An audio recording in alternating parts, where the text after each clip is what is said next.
दोस्तों, आखिर वो कौन से योद्धा थे जो महाभारत के युद्ध में कौरवों की ओर से लड़े थे और महाभारत के युद्ध में अंत तक जीवित रहे थे।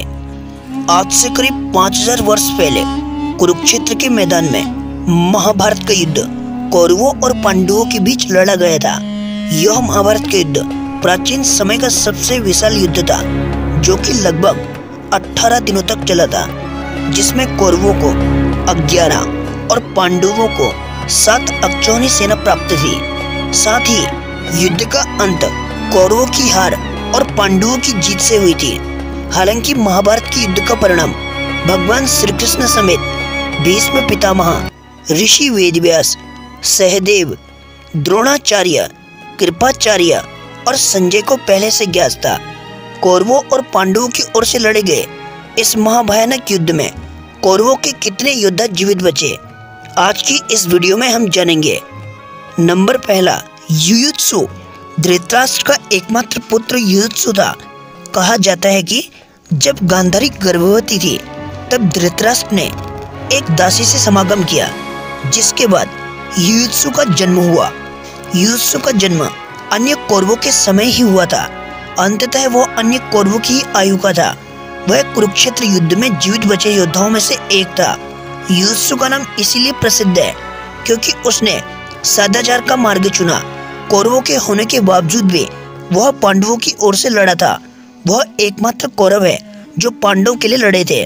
36 वर्षों से अधिक समय तक हस्तिनापुर पर शासन करने के बाद पांडवों ने दुनिया को त्यागने और स्वर्ग की ओर अपनी यात्रा शुरू करने का फैसला किया। हालांकि इससे पहले उन्होंने युयुत्सु को राज्य का पर्यवेक्षक बना दिया। नंबर दूसरा, कृतवर्मा। युद्धवंश के अंतर्गत भोजवंशीय हार्दिक के पुत्र और वृक्षी वंश के 7 सेनानायकों में से एक थे। महाभारत युद्ध में इन्होंने अक्षौहिणी सेना के साथ दुर्योधन की सहायता की थी। यह कौरव पक्ष के अधीरथ वीर थे। श्री कृष्ण ने महाभारत युद्ध में कृतवर्मा को पूर्वी द्वार की रक्षा का भार सौंपा था, जहां उन्होंने मंत्री कुंभकर्ण को हराया था। कृतवर्मा श्री कृष्ण के सबसे वफादार और साहसी सैनिकों में से एक थे। यही कारण था कि युद्ध शुरू होने से पहले श्री कृष्ण ने कृतवर्मा को हस्तिनापुर भी भेजा था, जहां वे पांडवों, द्रोण तथा विदुर आदि से मिले थे। उन्होंने ही श्री कृष्ण को बताया था कि हस्तिनापुर में क्या हाल बने हुए हैं। युद्ध के दौरान वे कृष्ण के आदेश से ही कौरवों की सेना में शामिल हुए थे और अश्वत्थामा के साथी बने थे। नंबर तीसरा, अश्वत्थामा। अश्वत्थामा द्रोणाचार्य और कृपाचार्य की बहन का पुत्र था। वह अपने पिता के साथ कौरवों की ओर से लड़ा था। चूंकि वह चिरंजीवी पैदा हुए थे, इसीलिए उन्हें मारना या हराना किसी के लिए लगभग असंभव था। इसीलिए वह कुरुक्षेत्र के युद्ध में बचा रहा। उसने रात्रि के समय द्रौपदी के 5 पुत्रों की हत्या कर दी थी।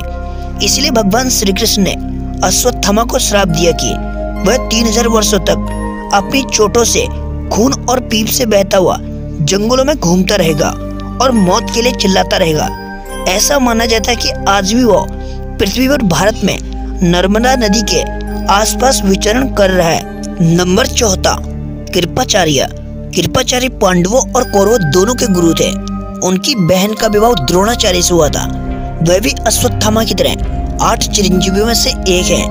वह अश्वत्थामा और वृक्षकेतु सहित केवल 3 कौरवों में से एक है जो युद्ध में जीवित बचे थे। नंबर 5वां, वृक्षकेतु। वृक्षकेतु कर्ण के 9 पुत्रों में से एक था। वो भी कर्ण का एकमात्र पुत्र था जो युद्ध में जीवित बचा था। वह कौरवों की ओर से युद्ध में लड़ा था। हालांकि बाद में अर्जुन को पता चला कि कर्ण उसका असली भाई है और उसने ही उसे मार डाला है, तो वह अपने कार्यों के लिए खुद को दोषी महसूस करने लगता है। इसलिए अर्जुन ने वृक्षकेतु को अपनी सुरक्षा में ले लिया। युद्ध के बाद वृक्षकेतु पांडवों के करीब आ गया। युद्ध के बाद उन्होंने कई लड़ाइयों में भी भाग लिया था।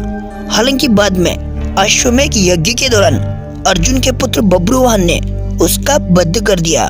तो ये थे कौरव सेना के महान योद्धा जो महाभारत युद्ध में जीवित बचे थे। वीडियो कैसा लगा कमेंट में जरूर बताना और ऐसे ही और वीडियो देखने के लिए हमारे चैनल को अवश्य सब्सक्राइब करना।